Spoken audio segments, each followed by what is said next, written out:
नमस्कार। मैं कमलेश कबीर आपका एक बार फिर स्वागत करता हूं इस नए एपिसोड में। आज के इस एपिसोड में हम बात करेंगे कांग्रेस पार्टी के राष्ट्रीय अध्यक्ष मल्लिकार्जुन खड़गे की। लेकिन इससे पहले अक्सर जो है वो छोटे बच्चों को पढ़ाया जाता है कि गांधी जी के 3 बंदर। और गांधी जी के 3 बंदर कौन कौन से थे? बुरा मत देखो, जिसने अपनी आंखों के ऊपर हाथ लगाए हुए बैठा है। दूसरा, बुरा मत सुनो, कान बंद कर लो। और तीसरा जो है वो बुरा मत बोलो। अब ये गांधी जी के जो 3 बंदर की कहानी थी, अगर आप देखोगे तो ये किताबों में भी अच्छी लगती है। लेकिन आज की जो कांग्रेस है उसके 3 बंदर, और उन तीनों बंदरों की खास बात क्या है? एक, बुरा बोलो। राहुल गांधी से लेकर निचले पायदान तक कांग्रेस पार्टी के कार्यकर्ता अपनी खुंदस जो है वो अपशब्द बोलकर अब निकालने लगे हैं, फिर चाहे वो संसद हो या फिर चुनावी रैलियां हो। और अक्सर जो है वो प्रधानमंत्री नरेंद्र मोदी इसके निशाने पर होते हैं। आपने देखा किस तरीके से बिहार की वोटर अधिकार यात्रा में प्रधानमंत्री नरेंद्र मोदी की मां को जो है वो अपशब्दों से संबोधित किया।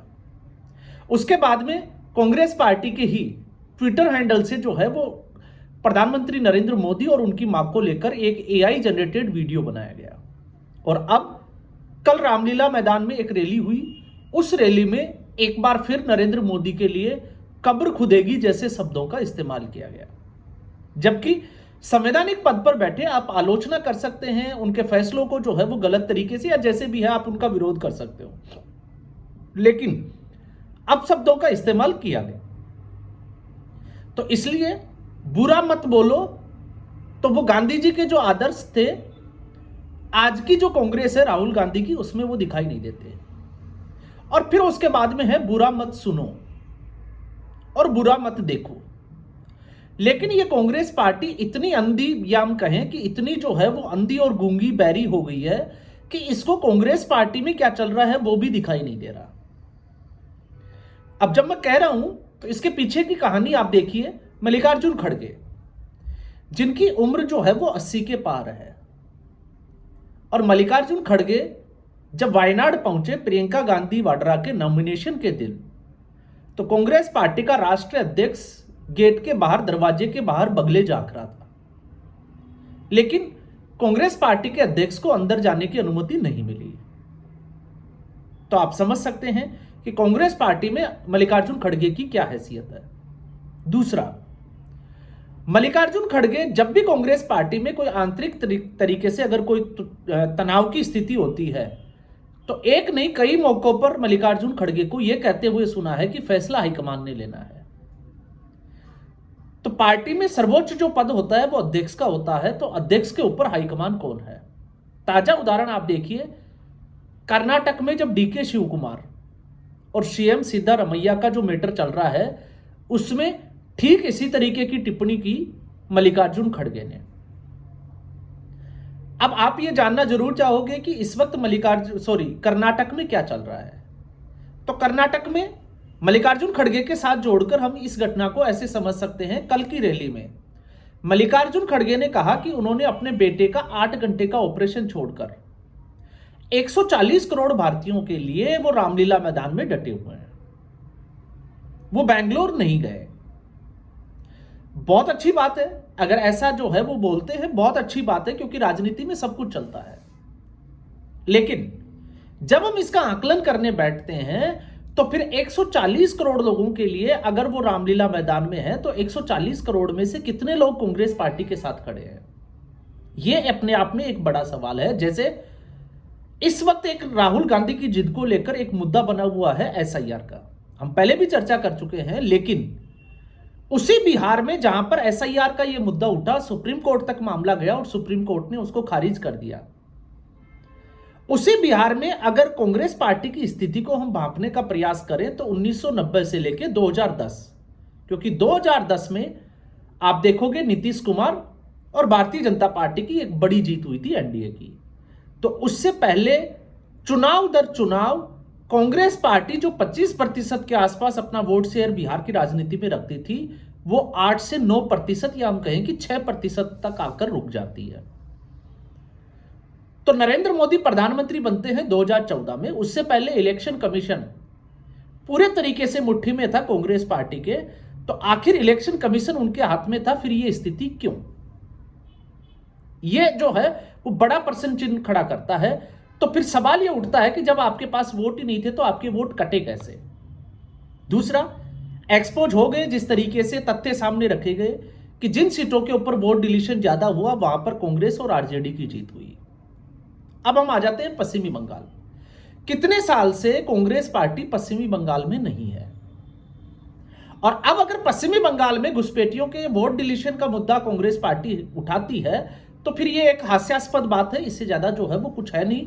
ये बताता है कि कांग्रेस पार्टी की गंभीरता राजनीति को लेकर कितनी है। और फिर आप गुजरात में देख लीजिए, आप मध्य प्रदेश में देख लीजिए, कब से कांग्रेस पार्टी नहीं है। आप जब उसका आकलन करोगे तो आपको समझ में आएगा कि जब कांग्रेस पार्टी का ग्राफ नीचे गिर रहा था तो उसके कारण क्या थे।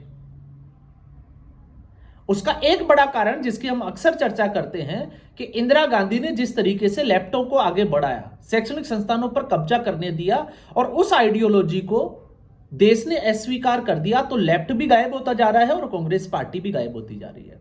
क्योंकि लेफ्ट खत्म हुआ तो जो लोग या जिन लोगों की विचारधारा लेफ्ट से जुड़ी हुई थी, अब वो कांग्रेस पार्टी में राहुल गांधी के आसपास मंडराते हुए दिखाई देते हैं। अब हम आते हैं मल्लिकार्जुन खड़गे के उसी कथन के ऊपर कि उनके बेटे का 8 घंटे का ऑपरेशन हुआ। आप जनता को किसको बता रहे हो?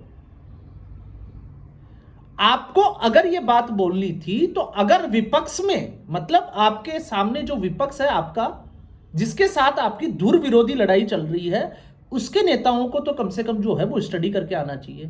तो उनके नेता, आप देखिए योगी आदित्यनाथ, कोविड का समय था, उनके पिताजी का देहांत हो गए, वो उनके निधन पर अपने पैतृक गांव नहीं गए। तो आप बीमारी छोड़ने की बात करते हो, यहां पर तो कहानी जो है वो भारतीय जनता पार्टी के नेताओं की कुछ अलग ही दिखाई देती है। तो फिर जब आप ऐसी भाषा बोलते हो, ऐसी बात बोलते हो, तो आपका इंपैक्ट क्या है? अब जब मैं ये बोल रहा हूं तो आप देखिए कटक और उड़ीसा, कटक की बाराबाती सीट जो उड़ीसा राज्य में आती है, वहां पर एक मोहम्मद मुकीम नाम के विधायक है कांग्रेस पार्टी के, और शुरू से जब से उन्होंने राजनीति शुरुआत की तब से वो कांग्रेस पार्टी से जुड़े हुए हैं। उन्होंने सोनिया गांधी को एक पत्र लिखा। अब पत्र में क्या लिखा पहले हम उसको समझते हैं।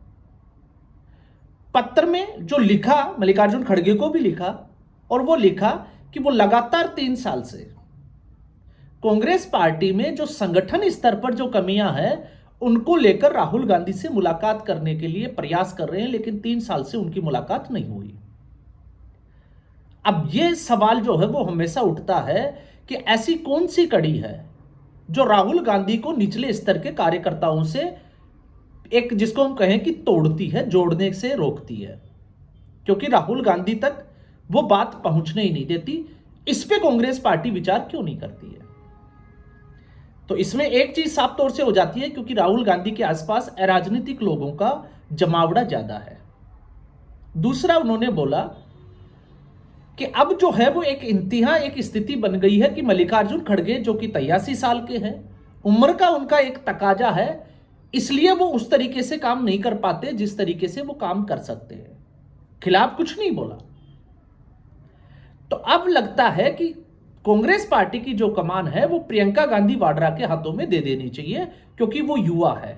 और अगर ऐसा नहीं होगा तो फिर जिस तरीके से आप हिमंता बिस्वा शर्मा, इसके अलावा मिलिंद देवड़ा और भी नेताओं की बात की कि जिस तरीके से ज्योतिरादित्य सिंधिया ये पार्टी छोड़ के चले गए, तो फिर क्यों डीके शिव कुमार, सचिन पायलट, इन लोगों की उपेक्षा हो रही है? तो आप अगर इस पत्र का देखोगे तो आप एक चीज का विचार करिए कि इसमें क्या पार्टी विरोधी गतिविधि है। हर वो बात जो है मोहम्मद मुकीम ने सामने रखी जो आज की कांग्रेस पार्टी की सच्चाई है, और यह भी लिखा है कि संगठन स्तर पर कांग्रेस पार्टी बहुत कमजोर हो गई है। तो आप देखिए, अमित शाह ने संसद में बोला था कि अब वो समय आ गया है कि कांग्रेस पार्टी में कांग्रेस पार्टी का कार्यकर्ता हाईकमान से सवाल पूछेगा। तो इसने सिर्फ और सिर्फ मोहम्मद मुकीम ने सवाल पूछा। अब आप सोचकर देखिए कि इसके ऊपर क्या होना चाहिए था। क्या इसकी जो है वो सुनवाई नहीं होनी चाहिए थी, या फिर इसके ऊपर एक्शन लेना चाहिए था? तो कांग्रेस पार्टी ने एक्शन लिया है और कांग्रेस पार्टी हाईकमान ने जो राष्ट्रीय नेतृत्व करता है उसने इसके जो मोहम्मद मुकीम को पार्टी विरोधी गतिविधियों के लेकर प्राथमिक सदस्यता से जिसको कहे कि मुक्त कर दिया। अब वो कांग्रेस पार्टी में नहीं रहा, कांग्रेस पार्टी से बाहर निकाल दिया।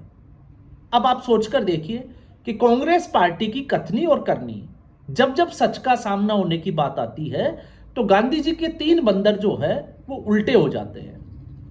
अब इन बंदर में ये बंदर कौन है, ये जो है वो सबके समझ के बाहर की बातें हैं, या फिर सबको पता है लेकिन वो गूंगा बना हुआ है, क्योंकि गांधी जी शिक्षा देकर गए थे कि आप चुप रहें, ना आपने कुछ सुनना है नीचे वालों की, ना आपने कुछ जो है वो हाईकमान के खिलाफ बोलना है, और ना जो सच्चाई ग्राउंड लेवल पे दिख रही है उसको देखना है।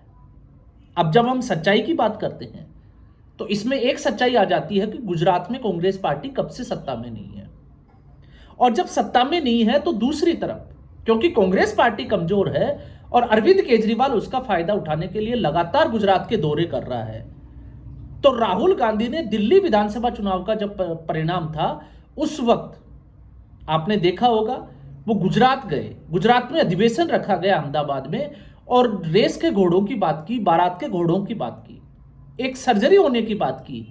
तो कांग्रेस पार्टी ने संगठन स्तर के लिए गुजरात में अब तक क्या किया? कांग्रेस पार्टी की सोच में कांग्रेस पार्टी को लगता है कि अगर नरेंद्र मोदी और अमित शाह को हराना है तो गुजरात मॉडल को क्रैक करना पड़ेगा। अब गुजरात मॉडल को क्रैक करने के लिए क्या प्रयास किए गए? क्या सिर्फ और सिर्फ कार्यकर्ताओं को खुश किया गया? तो कल की जो रैली थी उस रैली में भी एक तरीके से सिर्फ और सिर्फ कार्यकर्ताओं को यह विश्वास दिलाया गया कि आप लोग हमारे साथ जुड़े रहें। किस हद तक? इससे जो है वो दूरी बना के रखें।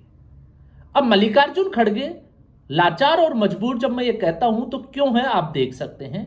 लाचार और मजबूरी, लाचार इसलिए क्योंकि उम्र का तकाजा है, डमी प्रेसिडेंट बना के रखा हुआ है, और मजबूर इसलिए है क्योंकि वो कितने ही उनका अपमान करे। कल की रैली में भी जो है वो सामने आया कि मल्लिकार्जुन खड़गे का नाम बोला गया रणदीप सुरजेवाला की तरफ से, लेकिन राहुल गांधी ने बोला कि वो पहले बोलेंगे और मल्लिकार्जुन खड़गे बैठ गए। खैर, इसमें ना जाकर आप इसको ऐसे समझ सकते हैं कि मल्लिकार्जुन खड़गे इतने मजबूर क्यों हैं। तो मजबूर इसलिए भी है क्योंकि मल्लिकार्जुन खड़गे को लगता है कि कहीं ना कहीं डीके शिव कुमार और सिद्धारमैया की जो लड़ाई है उसमें शायद प्रियंक खड़गे का कुछ बन सकता है।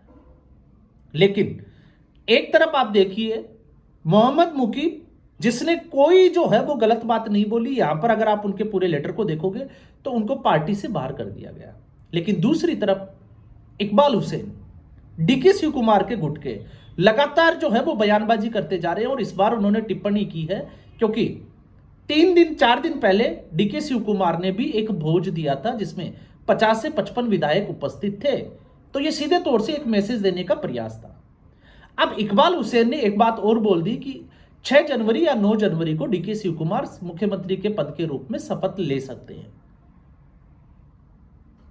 अब आप सोचकर देखिए कि ऐसा क्यों? क्योंकि इसकी हमने पहले भी बात की थी कि सिद्धारमैया को शायद जो है वो इसके बाद हटाया जा सकता है, इसलिए क्योंकि उनका सबसे बड़ा कार्यकाल हो जाएगा कर्नाटक में मुख्यमंत्री के रूप में। तो जैसे ही उनका कार्यकाल जो है वो कुछ ही दिन बाकी थे, जनवरी में वो सबसे जो है वो ज्यादा समय तक मुख्यमंत्री बनने वाले नेता बन जाएंगे, और उसके बाद उनका इस्तीफा हो सकता है।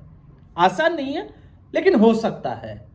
लेकिन सवाल ये उठता है कि इकबाल हुसैन वो अभी भी मंत्री है कर्नाटक में, वो अभी भी कांग्रेस पार्टी में है, लेकिन मोहम्मद मुकीम जिसने आईना दिखाया और इसने आईना नहीं दिखाया, उसको वाकई में अगर आप देखोगे तो साफ झलकता है कि उसको कांग्रेस पार्टी की चिंता थी, लेकिन कांग्रेस पार्टी ने उसके ऊपर उल्टा एक्शन लिया। तो कांग्रेस पार्टी में मल्लिकार्जुन खड़गे क्या है, इस पूरे अगर आप संदर्भ में देखोगे तो आपको समझ में आएगा कि मल्लिकार्जुन खड़गे जो है वो सिर्फ और सिर्फ लाचारी में जो सब कुछ करते हुए दिखाई दे रहे हैं। उनके पास इसके अलावा कोई रास्ता बचा नहीं है उम्र के इस तकाजे को लेकर। तो आज के एपिसोड में बस इतना ही।